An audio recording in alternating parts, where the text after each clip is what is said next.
Hello दोस्तों, ये सब मायाजाल है। आपके आर्थिक स्थिति को खराब करने के लिए आपको लालच दिया जा रहा है, आपको लुभाया जा रहा है, बेवकूफ़ बनाया जा रहा है और आप बन भी जा रहे हैं और अपने आर्थिक स्थिति को आप खराब भी कर ले रहे हैं।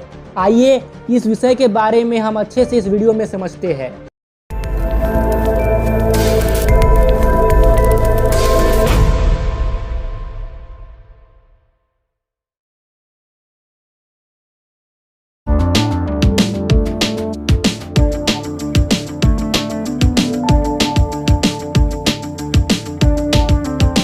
तो अब जो मैं आपको समझाने वाला हूं उसे बहुत ही ध्यान से समझने का प्रयास कीजिएगा।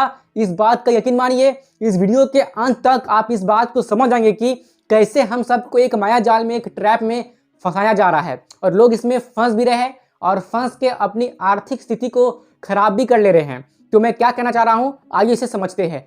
मैं आगे बढ़ूँ इससे पहले मैं आपको कुछ जरूरी चीज़ें समझा देता हूँ। तो मैंने यहाँ पे क्या किया है कि मैंने यहाँ पे कुछ लिस्ट बनाई है। मैंने कुछ यहाँ देखिए, मैं आपको क्या समझा रहा हूँ, देखिए यहाँ पे। तो मैंने ऐसा माना है कि जिसकी मंथली इनकम यानी कि मासिक आय 24,000 से 40,000 के बीच है, मैंने उसे माना है लोअर मिडिल क्लास। और वहीं जिसकी मंथली इनकम 40,000 से 1 लाख तक है, मैंने उसे माना है मिडिल क्लास। और वहीं जिसकी मंथली इनकम 1 लाख से 2.5 लाख तक है, मैंने उसे माना है हायर मिडिल क्लास। और वहीं जिसकी इनकम 3 लाख से ऊपर है, तो मैं ऐसा मान के चल रहा हूं कि जिनकी भी मंथली इनकम 3 लाख रुपए से अधिक है, तो वो रिच क्लास की ओर बढ़ना शुरू कर रहे हैं। यानी कि जब आपकी इनकम कुछ ज़्यादा होने लगती है ना, तो आप पैसे के बारे में थोड़ा सोचते हैं। और वो पैसे के बारे में सोचने से क्या होता है कि आपकी जो नॉलेज है और बुद्धि है पैसों से संबंधित, वो बढ़ने लगती है। तो मैं ऐसा मान के चल रहा हूँ कि यहाँ पे इस वीडियो के लिए, ठीक है ना, कि जिसकी मंथली इनकम 3 लाख से अधिक है, वो अमीर यानी कि रिच क्लास की ओर बढ़ना शुरू कर रहे हैं और उनकी नॉलेज और बुद्धि भी होने लगती है पैसों के मामले में। और जिनकी इनकम 24,000 से भी कम है, तो मैं उसे कहूँगा लोअर क्लास। और जिनकी इनकम 10,000 रुपये से भी कम है, तो फिर उन्हें हम गरीब कहेंगे, है ना। तो इतनी बात आप याद रखिएगा। अब देखिए, अब होता क्या है ना कि बहुत ही कम ही लोग ऐसे होते हैं जो रिच क्लास की ओर बढ़ पाते हैं, यानी कि इस वाले सेक्शन में आ पाते हैं। बहुत ही ऐसा कम ही लोग होते हैं। अधिकतर लोग क्या होता है कि या तो 24,000 से 40,000 में फंसे हुए ही रहते हैं, और यदि वो इससे ऊपर भी उठते हैं ना, तो इस मिडिल क्लास ट्रैप से बाहर नहीं निकल पाते हैं। तो फिर ऐसा क्यों है कि अधिकतर लोग जब लोअर मिडिल क्लास से ऊपर उठते हैं, तो वो बस यही मिडिल क्लास के ट्रैप में, इसी के मायाजाल में फंस के रह जाते हैं। ऐसा क्यों होता है, ठीक इसी चीज को हम इस वीडियो में समझने वाले हैं। और मैं ये बात पूरे यकीन के साथ कह सकता हूँ कि अधिकतर लोग जो इस वीडियो को देख रहे होंगे ना, वो इसी क्लास से बिलोंग करते होंगे। या तो लोअर मिडिल क्लास से होंगे, या मिडिल क्लास, या फिर हायर मिडिल क्लास से होंगे। इस बात का मैं दावा करता हूं कि अधिकतर लोग इसी कैटेगरी में होंगे जो इस वीडियो को देख रहे होंगे। और अब आप ये समझ आएंगे कि क्यों आप इस ट्रैप में फंसे हुए हैं ना, और अधिकतर लोग क्यों फंसते हैं। तो आइए हम इस चीज को अच्छे से समझते हैं। तो आइए पहले बात कर लेते हैं लोअर क्लास की, कि लोअर क्लास वाले लोग कैसे अपने पैसे को मैनेज करते हैं। तो रहा बात एजुकेशन और मटेरियल और लग्जरी को लेकर, देखिए मैं एजुकेशन और मटेरियल को लेके कंपैरिजन कर रहा हूं, क्योंकि अधिकतर लोग ना इसी चीज में फंस जाते हैं। तो जो लोअर क्लास के लोग होते हैं, यानी कि जिनकी इनकम 10,000 से लेके 24,000 तक है, इन्हें मैं कहूंगा लोअर क्लास पीपल, है ना, यानी कि पैसों के मामले में, ठीक है। तो रहा बात एजुकेशन की, तो वे अपने बच्चे को सरकारी स्कूल में ही पढ़ाना अफोर्ड करते हैं। क्योंकि देखिए, अब आजकल के समय में 10,000 से लेकर के 24,000 तक के इनकम में इतना पैसा काफ़ी नहीं है, एक अच्छी ज़िंदगी जीने के लिए, है ना। अब इतने पैसे में उनके बेसिक नीड के खर्चे में ही ये सब पैसा खर्च हो जाता है, ठीक है ना। यानी कि खाना पीना है, हाँ, कपड़ा वगैरह है, ठीक है ना, रूम का भाड़ा देना है, फ़ोन का रिचार्ज करवाना है, ठीक है ना। तो जितने भी बिल्स वगैरह होते हैं ना, इलेक्ट्रिसिटी बिल, पानी का बिल, गैस का बिल, रेंट, खाना पीना, कपड़ा, हाँ, तो बस इन्हीं सब चीज़ों में, यानी कि बेसिक नीड के खर्चे में ही इनका सारा पैसा खर्च हो जाता है लोअर क्लास वाले लोगों का। तो जब इनका सारा पैसा बेसिक नीड में ही खर्च हो जा रहा है, तो फिर इनके पास उतने पैसे बचते ही नहीं हैं कि वे अपने बच्चे को किसी प्राइवेट स्कूल में पढ़ा सके। इसलिए वो अधिकतर मामलों में क्या होता है कि वो अपने बच्चे को सरकारी स्कूल में ही पढ़ाते हैं, ठीक है ना। और उनका ये मानना होता है कि मेरे बच्चे सरकारी स्कूल से ही पढ़ के, ठीक है ना, और फिर कोई कॉलेज में जाएंगे, कोई सरकारी कॉलेज में, फिर कोई वैकेंसी भर के वो एक कंपटीशन को क्रैक करके सरकारी नौकरी को पा लेंगे, है ना। तो लोअर क्लास लोगों का बस इतना ही होता है मकसद कि उनके बच्चे किसी तरह पढ़ लिख के, चाहे वो सरकारी स्कूल से क्यों ना हो, पढ़ लिख के एक सरकारी नौकरी को पा ले, और यदि वो सरकारी नौकरी नहीं पाते हैं तो फिर वो कहीं और नौकरी कर ले, या फिर वो नौकरी के लिए यहाँ वहाँ भटकते रहते हैं।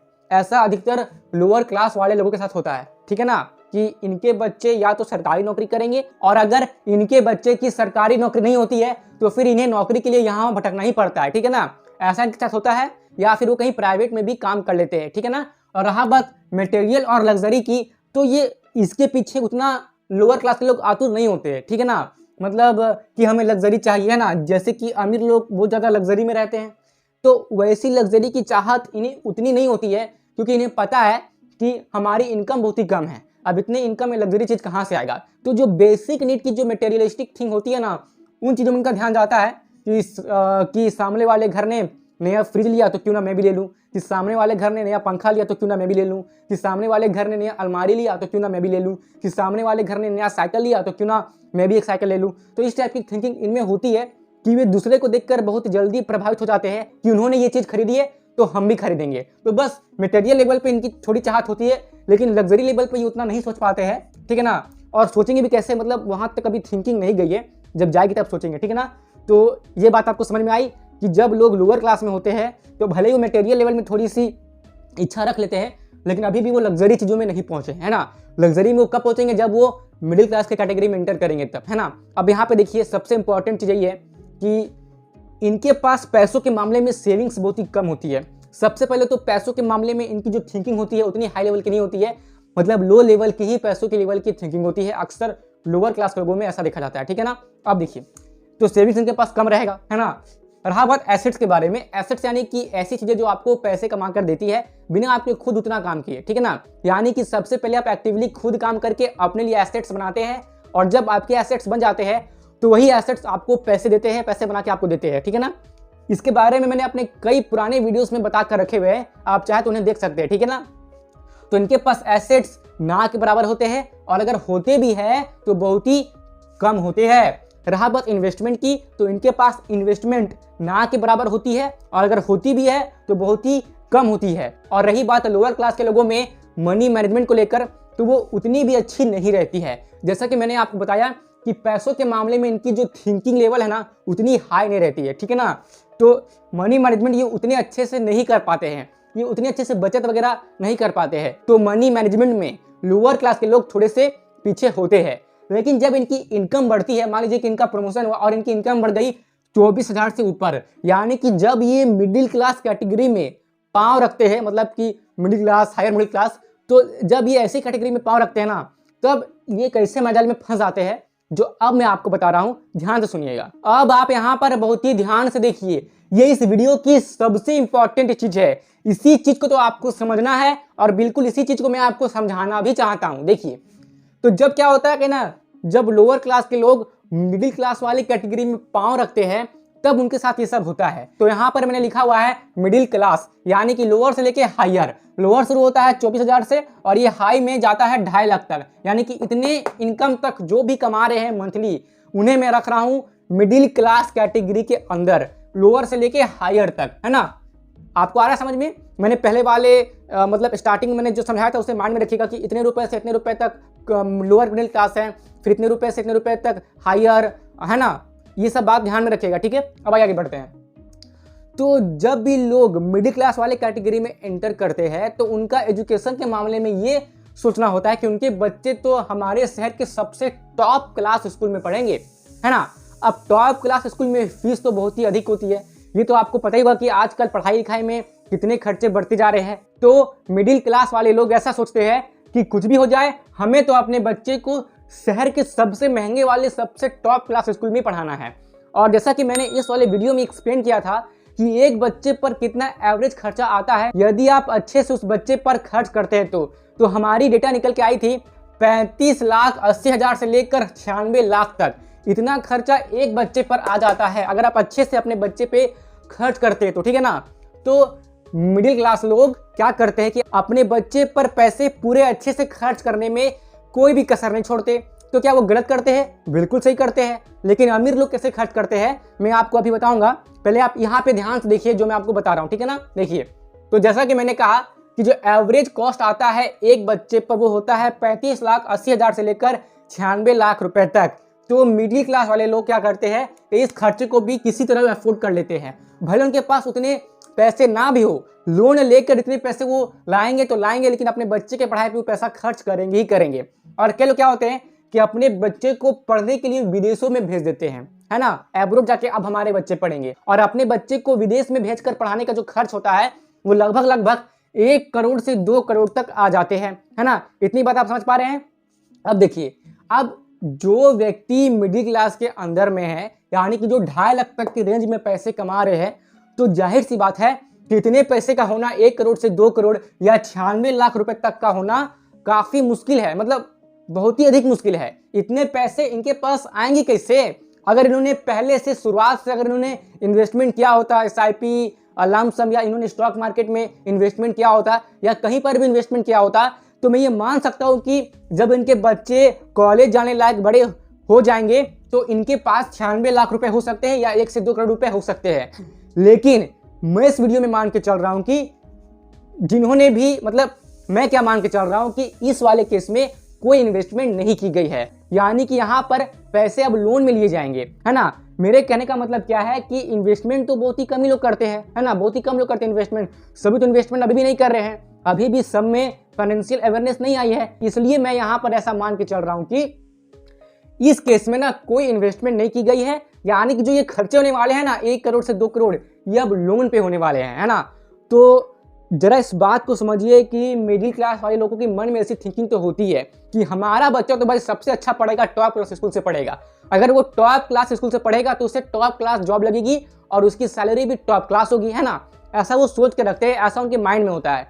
तो वे अपने बच्चे को टॉप क्लास में पढ़ाते हैं, है ना, और वे अपने बच्चे को पढ़ाने के लिए 1 करोड़ का लोन भी ले लेते हैं, है ना। अब ये लोन होता है एजुकेशन लोन, इस पे इंटरेस्ट बाद में लगता है जब मतलब कि उनके लड़के या लड़की जॉब करेंगे तब वे अपने एजुकेशन लोन को इंटरेस्ट के साथ चुका सकते हैं, ठीक है ना। अब क्या होता है कि अगर मैं भारत देश की बात करूँ ना, तो एजुकेशन लोन इंटरेस्ट जो है ना पर ईयर की, वो कहीं ना कहीं 7.5% से 15% तक पर ईयर होती है ना। अब इस बात का ध्यान रखना है कि एक कंपनी है HCL टेक्नोलॉजी लिमिटेड, ये एक सॉफ्टवेयर कंपनी है, यानी कि आप इसे टेक सेक्टर की कंपनी मान सकते हैं। तो HCL कंपनी 2013 में, यानी कि फ्रेशर लोगों को, यानी कि जो पहली बार नौकरी करने के लिए आते हैं, उन्हें पहली सैलरी लगाती है 25,000 रुपए की, ठीक है ना। और अभी 2023 में ये सैलरी लगा रही है फ्रेशर लोगों की, वो है 30,000 रुपए, ठीक है ना। और 2033 में ये सैलरी अधिक से अधिक बढ़कर क्या होगी कि 36,000 रुपए तक रहेगी। यानी कि जो लोग 2033 में नौकरी करेंगे एज अ फ्रेशर, तो उनकी सैलरी लगेगी 36,000 रुपए से, ठीक है ना। अब आप बोलेंगे कई लोगों को तो 1 करोड़ का पैकेज भी लगता है सालाना, लेकिन इस बात को आप ध्यान में रखिए कि किसी को पहले बार में ही सालाना 1 करोड़ का पैकेज लग गया, ऐसे मामले बहुत ही कम होते हैं।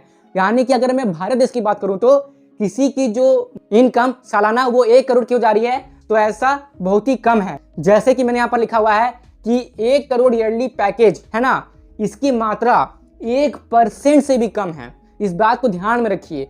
तो जो लोग ये बोल रहे हैं कि हमारे बच्चे को 1 करोड़ की पैकेज लग गई सालाना, तो ऐसे केस में आपको ये मान के चलना है कि ऐसे लोगों की संख्या 1% से भी कम है। और जैसा कि इस वाले केस में लोन लेकर पढ़ाया गया है, ठीक है ना, मैं मान के चला हूं कि 1 करोड़ का लोन लिया गया है एजुकेशन के लिए, है ना। अब ये लोन सबके मामले में अलग अलग हो सकती है, किसी को 1 करोड़ से कम लोन चाहिए तो किसी को इससे अधिक। तो मैं ऐसा मान के चल रहा हूँ कि 1 करोड़ की education loan, just example for example आपको समझाने के लिए मैं ऐसा मान के चल रहा हूँ कि 1 करोड़ की एजुकेशन लोन ली गई है पढ़ाने के लिए, यानी कि जॉब लगने के बाद अब एजुकेशन का लोन इंटरेस्ट के साथ चुकाना पड़ेगा जो भी जॉब करेगा, ठीक है ना। अब क्या होता है कि मान लीजिए कि जब जॉब लग जाती है उस व्यक्ति की जिन्होंने 1 करोड़ की एजुकेशन लोन ली थी, तो उनकी जॉब लगती है, कितने की लगती है मैंने यहाँ पे लिख कर रखा हुआ है, उसकी जॉब लगती है आपकी 1,08,000 रुपए की। अब देखिए यहाँ पे मैंने मान के चला है कि 1,08,000 रुपए की जॉब लगी है। अब इस बात को भी आपको मानना है कि भारत देश में इतने रुपए की जो जॉब करने वाले लोग हैं, इतने रुपए की जिनकी सालाना इनकम इतनी है, इनकी परसेंट पॉपुलेशन में 1 से 2% है। यानी कि भारत देश में जितने भी लोग कमा रहे हैं तो उसमें से केवल 1 या 2% ही पॉपुलेशन ऐसी होगी जिनकी इनकम 1 लाख से अधिक होगी, है ना, वो भी मंथली। तो मैंने यहाँ पे लिखा है।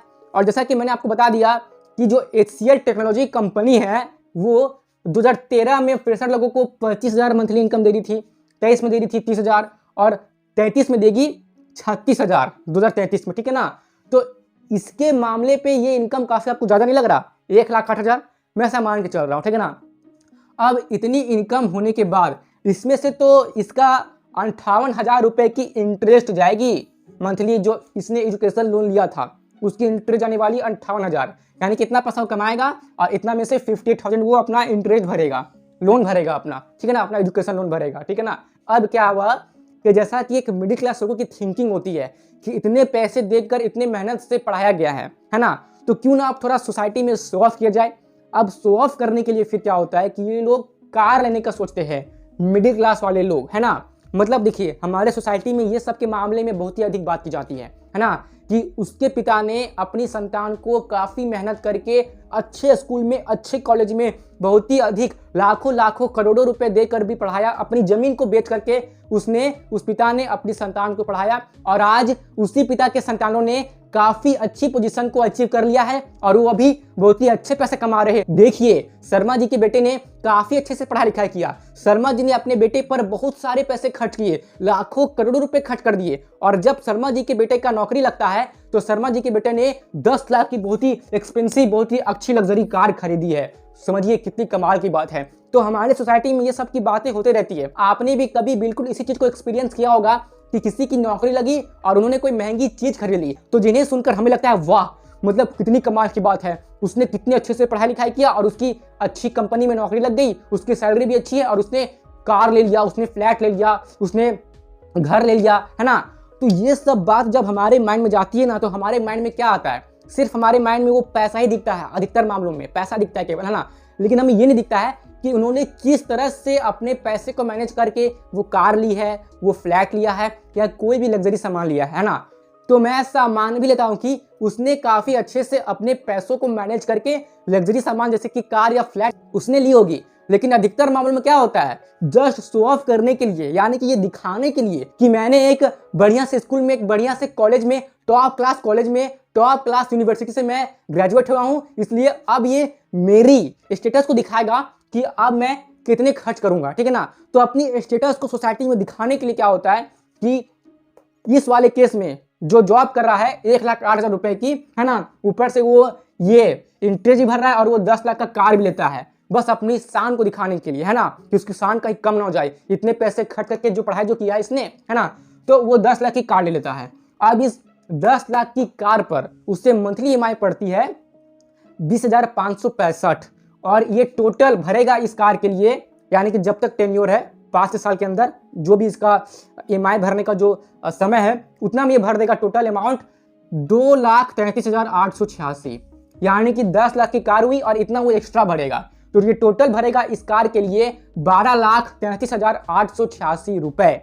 तो यहाँ पे समझने वाली बात यह है कि जिसकी मंथली इनकम 1,08,000 रुपए है, तो जाहिर सी बात है कि उसे 10 लाख की कार तक के लिए पैसे जमा करने में 2-3 साल तो लगने ही चाहिए। लेकिन इसे 2-3 साल कहाँ रुकना है, इससे अपने पैसों को अच्छे से मैनेज करने की कोई आवश्यकता नहीं है। बस सोसाइटी को दिखाने के लिए, शो ऑफ करने के लिए, अपनी शान दिखाने के लिए कि मैंने काफ़ी पैसे खर्च करके पढ़ाई किए हैं, बस उसी के चक्कर में क्या होता है कि ये 10 लाख की कार को ले लेता है। और फिर यहाँ पे कमाल की बात ये होती है कि 10 लाख की कार EMI पे भी मिल जाती है, यानी कि टोटल पैसे देने की आवश्यकता भी नहीं है, EMI पे ले जाइए, है ना।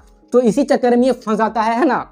और फिर यहाँ पर ये माजल का चक्कर यहीं पर नहीं रुकती है, ये और बढ़ते रहती है। अधिकतर मिडिल क्लास लोगों को ही इस माजाल में फंसाया जाता है। बिल्कुल इसी चीज को तो मैं आपको समझाने का प्रयास कर रहा हूँ, है ना। अब देखिए फिर आती है बारी EMI की, लोन्स की, जो कि ऑलरेडी चल रही है इसकी, क्रेडिट कार्ड की। यहाँ पे फिर क्रेडिट कार्ड वाले का फोन जाएगा इस व्यक्ति के पास कि आप ये वाली क्रेडिट कार्ड ले लीजिए, इसमें ऐसे ऐसे ऑफर्स है, ठीक है ना।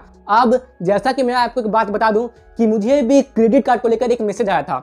मैसेज में ये था कि आपको क्रेडिट लिमिट मिलेगी अप टू 50,000 की, कैशबैक मिलेगी आपको 18,000 रुपए की, ज्वाइनिंग फी एकदम 0 है और आपको एक्स्ट्रा 500 रुपीज का अमेजॉन वाउचर मिलेगा। तो इस तरह से लालच देकर, लुभा कर लोगों को क्रेडिट कार्ड दिए जाते हैं, है ना।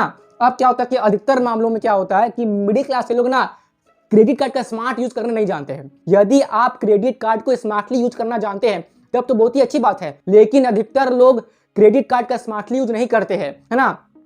तो यहाँ पे क्या होता है कि कमाई हो जाती है आपकी क्रेडिट कार्ड कंपनी वालों की, और अगर यहाँ पे क्रेडिट कार्ड के मामलों में सही टाइम पे पैसे चुका दिए गए तब तो बहुत ही अच्छा है, लेकिन जहां पैसे चुकाने में लेट हो गई तो क्रेडिट कार्ड वाले कंपनी की तरफ से इतने % की इंटरेस्ट पड़ जाती है चुकाने वालों में। तो अभी तक मैंने आपको मिडिल क्लास माइंडसेट के बारे में जो कुछ भी बताया है उससे ये निष्कर्ष निकलता है कि मिडिल क्लास वाले लोग की क्या होती है कि जो एक्सपेंस होती है ना, यानी कि खर्चे, वो इनके इनकम से अधिक होती है, जो कि काफी बुरी बात है। फिर साथ में क्या होता है कि अधिकतर मिडिल क्लास वाले लोगों की जो एसेट्स होती है ना वो कम होती है या तो ना के बराबर होती है, जिससे कि इनके जेब में पैसे जाए ऐसा बहुत ही कम होता है इनके पास, ठीक है ना। और इन्वेस्टमेंट भी बहुत ही कम करते हैं, और ऐसा इसलिए होता है यानी कि इनके पास इन्वेस्टमेंट करने के लिए पैसे कम इसलिए पड़ते हैं क्योंकि ये अधिकतर पैसे बस दिखावा करने के चक्कर में खर्च कर देते हैं। अब ये सब कुछ सुन करके हो सकता है कि आपके माइंड में ये प्रश्न आ रहे होंगे कि तो क्या हम अपने बच्चे पे अच्छे से खर्च नहीं करें, तो क्या हम अपने बच्चे को टॉप क्लास स्कूल में नहीं पढ़ाए,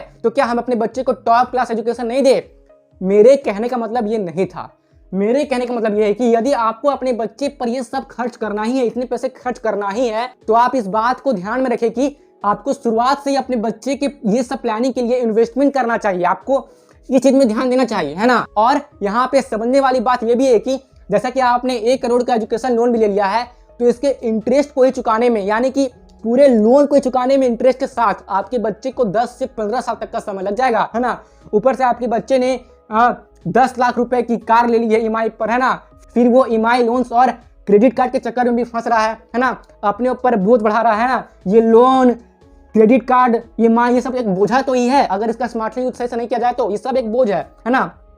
फिर आपका बच्चा ना तो एसेट्स बिल्ड करता है ना तो इन्वेस्टमेंट ठीक से करता है ना, तो ऐसे चक्कर में वो भी एक मिडिल क्लास ट्रैप में रहेगा, है ना। आपने सोचा कि मैं मिडिल क्लास में हूं तो मेरा बच्चा अमीरों वाली क्लास में जाएगा, लेकिन उसकी माइंडसेट तो मिडिल क्लास वाली ही रह गई, इसलिए वो कितना भी पैसा क्यों न कमा ले वो मिडिल क्लास में ही रहेगा। और मुझे पर्सनली ये चीज मिडिल क्लास वाले लोगों में बहुत ही खराब लगती है कि वो दूसरों को देखकर इतने जल्दी प्रभावित कैसे हो जाते हैं कि उनके पास इतनी बड़ी कार है, उनके पास इतना बड़ा घर है तो मैं भी लूंगा, है ना। अब बिना इस बात को जाने कि वो पैसे की मैनेजमेंट कैसे कर रहे हैं, हम अपने पैसे उड़ाने लगते हैं।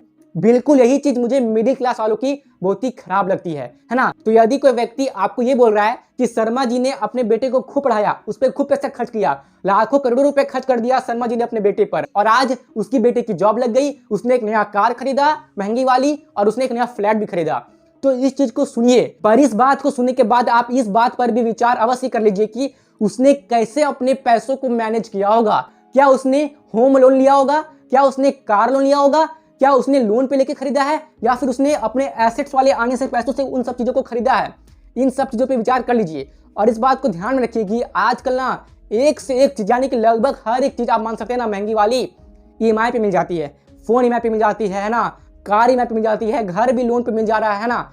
यहाँ तक कि मैंने सुना है कि कपड़े भी आजकल ईएमआई पे मिल रहे हैं। अब पता नहीं बात सच है कि नहीं है, लेकिन मैंने सुना है कि कपड़े तक भी आजकल ईएमआई पे मिल रहे हैं ना। तो भले आप कम पैसे क्यों ना कमा रहे हो, है ना, आप ईएमआई पे उन महंगी चीजों को ले सकते हैं जो अमीर लोग खरीदते हैं, और आप एक अमीरों वाली फीलिंग को ला सकते हैं।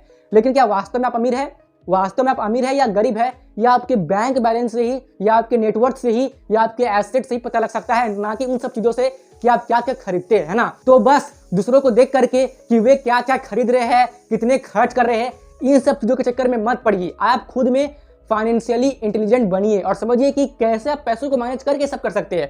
मैं आपको ये सब करने के लिए मना नहीं कर रहा हूँ, ये सब जरूरी है, एक अच्छी एजुकेशन देना जरूरी है, लेकिन आप इस बात को भी समझिए कि एक अच्छा स्कूल किसे कहते हैं, जहाँ के टीचर लोग अच्छे हो, ठीक है ना। देखिए, ना तो अच्छी फैसिलिटी से, है ना, और ना ही अच्छे दिखावे से कोई स्कूल अच्छा होता है। अच्छा स्कूल होता है अच्छे टीचरों के कारण। अब यहाँ पर मैं ये भी नहीं कह रहा हूँ कि अच्छी फैसिलिटीज की आवश्यकता नहीं है। हाँ, ये बात तो सही है कि अच्छी फैसिलिटीज जरूरी है। अब ये बात भी सच है कि टॉप क्लास स्कूलों में अच्छे टीचर ही होते हैं अक्सर, लेकिन यदि आपकी इनकम उतनी नहीं है, और यदि आपने इन्वेस्टमेंट करना स्टार्ट नहीं किया है, और यदि आपकी एसेट्स और नेटवर्क उतनी नहीं है, तो केवल दिखावे के चक्कर में अपने बच्चे को एकदम टॉप क्लास स्कूल में आपको डालने की उतनी आवश्यकता नहीं है। आप कोई भी नॉर्मल प्राइवेट स्कूल में डाल सकते हैं, है ना। और फिर आप उन्हें अच्छे टीचरों की ट्यूशंस लगवा सकते हैं, ठीक है ना। और आप अपने बच्चे को स्किलफुल बनाने का प्रयास कीजिए, क्योंकि एक समय ऐसा था कि केवल डिग्रियां पे नौकरी मिलती थी, लेकिन आज का समय है कि डिग्री तो चाहिए ही, लेकिन साथ में स्किल होना भी जरूरी है। ये कुछ ऐसा ही है, मान लीजिए कि किसी लड़के ने इलेक्ट्रिकल इंजीनियरिंग की डिग्री तो ले ली, लेकिन उसे इलेक्ट्रिक माने कि प्रैक्टिकल लेवल पे कैसे इलेक्ट्रिक का काम करना है उसे ये जानकारी नहीं है। तो इस केस में चांसेस बढ़ जाएगी कि उसे अच्छी नौकरी नहीं लगेगी और उसे नौकरी के लिए यहाँ भटकना पड़ेगा, या फिर उसे कम सैलरी में नौकरी करनी पड़ेगी, और फिर धीरे धीरे उसकी एक्सपीरियंस बढ़ेगी तो कई साल आगे जाकर उसकी सैलरी बढ़ सकती है ना। तो कहने का तात्पर्य है कि यदि आप मिडिल क्लास फैमिली से आते हैं, और अगर यदि आप लोअर मिडिल क्लास फैमिली में है, तो कृपया करके आप प्रैक्टिकल नॉलेज पे ध्यान देना शुरू कीजिए। जैसे कि मान लीजिए कि आपको एक इलेक्ट्रिकल इंजीनियर बनना है ना, तो आप अवश्य ही इलेक्ट्रिकल इंजीनियरिंग की पढ़ाई कीजिए, लेकिन साथ साथ में ना इलेक्ट्रिक की प्रैक्टिकल चीज़ें भी करते रहिए। मशीनों के बारे में सीखिए, मशीनों को ठीक करिए, उसे खोलिए, जोड़िए, सीखिए कि कैसे इलेक्ट्रिक काम करता है। प्रैक्टिकल लेवल पे मतलब जोड़ थोड़ खोला बारी ये सब आप करते रहिए। तभी जब आपकी स्किल बढ़ेगी, आपकी नॉलेज बढ़ेगी ना, तो ही ये चांसेस बढ़ जाएगी कि आपको एक अधिक सैलरी वाली जॉब एक ही बार में लग सकती है, ठीक है ना। तो कहने का मतलब ये कि केवल दिखावे के चक्कर में आप मत रहिए, ठीक है ना। हाँ, और मैं बात करूँ अमीरों की, तो वो क्या करते हैं कि वो बनाते हैं सबसे पहले अपने एसेट्स, है ना। चलिए मैं आपको इस चीज को भी अच्छे से समझा दे रहा हूँ। यदि आप इतने देर तक रुक गए हैं तो प्लीज कुछ देर और रुक जाइए। तो अब आप यहाँ पर देखिए कि अमीर लोग कुछ इस तरीके से अपने पैसों को मैनेज करते हैं। अमीर लोगों के पास जब भी इनकम आती है, और यदि मैं अमीर लोग कह रहा हूँ ना, तो आप यहाँ पे अमीरी को माइंडसेट से यानी कि मानसिकता से समझने का प्रयास कीजिए, ठीक है ना। तो किसी अमीरी मानसिकता वाले लोगों के पास जब इनकम आती है तो वो सबसे पहले अपने लिए एसेट्स बनाते हैं, क्योंकि उन्हें पता है कि यही एसेट्स मुझे आगे चलकर इतने पैसे उत्पन्न करेंगे जिससे कि मैं अपने खर्चे कर सकता हूँ, ठीक है ना। तो एक अमीरी माइंडसेट वाला व्यक्ति अपने इनकम से केवल अपने बेसिक नीड को ही पूरा करता है खर्च करने के लिए, है ना। मतलब वो केवल बेसिक नीड को ही पूरा करने के लिए खर्च करता है, जैसे कि रोटी कपड़ा मकान, है ना। लेकिन अपने अधिकतर इनकम को वो क्या करता है कि एसेट्स बनाने में लगा देता है। एक अमीरी मानसिकता वाला इंसान, जैसे कि आपका stocks, dividend, mutual fund, PPF, gold, real estate, bonds, ये सब में पैसे डालते हैं, ठीक है ना। अब ये सब में पैसे डालने से क्या होता है कि यही एसेट्स उनके पास इतने पैसे आते हैं जिनसे कि ये अपने शौक को पूरा करते हैं, अपने वांट्स एंड डिजायर्स को ये पूरा करते हैं, है ना। जैसे कि कोई कार खरीदना है, कोई फ्लैट लेना है, अपने बच्चे को विदेश पढ़ने के लिए भेजना है, या फिर अपने बच्चे को एकदम हायर एजुकेशन देनी है ना। तो ये सब चीज़ें वो अपनी एसेट्स वाले इनकम से करने का प्रयास करते हैं। यानी कि जो भी महंगी चीज़ें खरीदनी है, कोई भी लग्जरी खरीदना है, अपने बच्चे को एकदम टॉप क्लास यूनिवर्सिटी से पढ़ाना है, उसमें जो खर्चे आने हैं, ये सब चीज़ अमीर लोग क्या करते हैं, अपने एसेट वाले इनकम से निकालने का प्रयास करते हैं। यानी कि अमीरों की थिंकिंग कुछ ऐसी होती है कि मैं जितने पैसे इस वाली महंगी चीज़ को खरीदने में लगाऊंगा, क्या मुझे इतने पैसे कहीं से आ जाएंगे? यदि मुझे इतने पैसे कहीं से आ जाएंगे जितने पैसे से मैं इस लग्जरी चीज़ को खरीद सकता हूँ, तभी मैं इस लग्जरी चीज़ को खरीदूंगा, वरना मैं नहीं खरीदूंगा। तो इस तरह की माइंडसेट होती है अमीरों की। तो आपको भी अमीरों की माइंडसेट को अपनाना है, लॉन्ग टर्म में आप अमीर बन जाएंगे। आपके पास जो भी इनकम आता है उससे आप अपनी बेसिक नीड तो पूरा कीजिए ही, है ना, वो तो जरूरी है, लेकिन आप एसेट्स बनाने में भी ध्यान दीजिए। ये एसेट्स लंबे समय में इतने ज़्यादा पैसे उत्पन्न करेंगे ना कि आपकी जितनी भी इच्छा है, चाहते हैं, या आपको अपने बच्चे को एकदम हायर एजुकेशन देनी है, उसे अच्छे से पढ़ाना है, आपको लग्जरी लाइफ जीना है, तो ये पैसे आपके एसेट से आ जाएंगे। लेकिन यहाँ पे पुअर क्लास के लोग, या फिर कह लीजिए कि मिडिल क्लास के लोग क्या करते हैं, बस income expense, income expense, income expense, यानी कि कमाओ खर्च करो, कमाओ खर्च करो। हाँ, यानी कि मैंने 10 लाख रुपए कमाए और मैंने तुरंत जाके 10 लाख की कार ले ली, क्यों? केवल सबको दिखाने के लिए, शो ऑफ करने के लिए, देखो मैं कमा रहा हूँ। तो बस आप इस बात को अच्छे से समझ लीजिए कि एक पुअर और मिडिल क्लास वाले लोग अपने पैसों को अमीर दिखने के चक्कर में खर्च करते हैं, जबकि एक रिच माइंडसेट वाले लोग, एक अमीरी मानसिकता वाले लोग अपने पैसों को अमीर बनने में खर्च करते हैं। वे अपने पैसे को अमीर बनने में लगा रहे हैं, जबकि मिडिल क्लास और पुअर क्लास वाले लोग अमीर दिखने के चक्कर में अपने पैसे को खर्च कर रहे हैं। इसी के चक्कर में वो एक माया जाल में फंस के रह जाते हैं और सारी जिंदगी वो मिडिल क्लास में रहते हैं और अमीरी वाली जिंदगी को कभी भी प्राप्त नहीं कर पाते हैं। और यही मिडिल क्लास वाले लोगों को ट्रैप में फंसाने के लिए आते हैं क्रेडिट कार्ड वाली कंपनियां, लोन्स, ईएमआई, और यही लोग इस मिडिल क्लास वाले लोगों को एक ऐसे ट्रैप में फंसा देते हैं ना कि मिडिल क्लास वाले लोग सारी जिंदगी बस कर्ज चुकाओ, कमाओ, कर्ज चुकाओ, कमाओ, खर्च करो, कर्ज चुकाओ, कमाओ, खर्च करो, कर्ज चुकाओ, कमाओ, इसी में फंस के रह जाते हैं और वे सारी उम्र बस मिडिल क्लास का ट्रैक लेकर ही रह जाते हैं। बिल्कुल इसलिए ही मैं आपको बोल रहा हूं कि आप अमीरों की तरह पैसे खर्च करना शुरू कीजिए, ये आपके लिए फायदेमंद है। आपकी जो भी इनकम होती है उससे बेसिक नीड में खर्च करने के बाद एसेट्स बनाने का प्रयास कीजिए, धीरे धीरे एसेट्स बनाइए, इन्वेस्टमेंट कीजिए, क्योंकि यही चीज आपको आगे चलकर एक मिडिल क्लास ट्रैप से बाहर निकालेगी। तो मैं आशा करता हूं कि वीडियो आपको पसंद आई होगी। यदि आपको ये वीडियो पसंद आई तो कृपया करके इस वीडियो को लाइक कर दीजिए और साथ ही में दूसरों के साथ शेयर अवश्य कीजिए ताकि उन्हें भी जानकारी मिल सके। अपने डाउट्स और अपना ओपिनियन आप मेरे साथ कमेंट बॉक्स में शेयर कर सकते हैं। और भी इसी तरह की वीडियोस रेगुलर बेसिस पे देखते रहने के लिए IQ स्मार्ट को सब्सक्राइब कीजिए और जो पास में बेल आइकन है उसे जरूर से प्रेस कर दीजिए ताकि भविष्य में मैं जब भी कोई ऐसी वीडियो अपलोड करूं जिससे कि आपको वैल्यू मिले तो उसकी नोटिफिकेशन आपको उसी वक्त मिल जाए। IQ स्मार्ट के साथ कनेक्टेड रहने के लिए आप IQ स्मार्ट की फेसबुक पेज, इंस्टाग्राम पेज और टेलीग्राम पेज को फॉलो कर सकते हैं, जिनकी लिंक आपको डिस्क्रिप्शन बॉक्स में मिल जाएगी। और मित्रों, यहाँ तक रुकने के लिए, मेरी बातों को ध्यान से सुनने के लिए और अपना कीमती समय देने के लिए आपका सच्चे मन से बहुत बहुत धन्यवाद।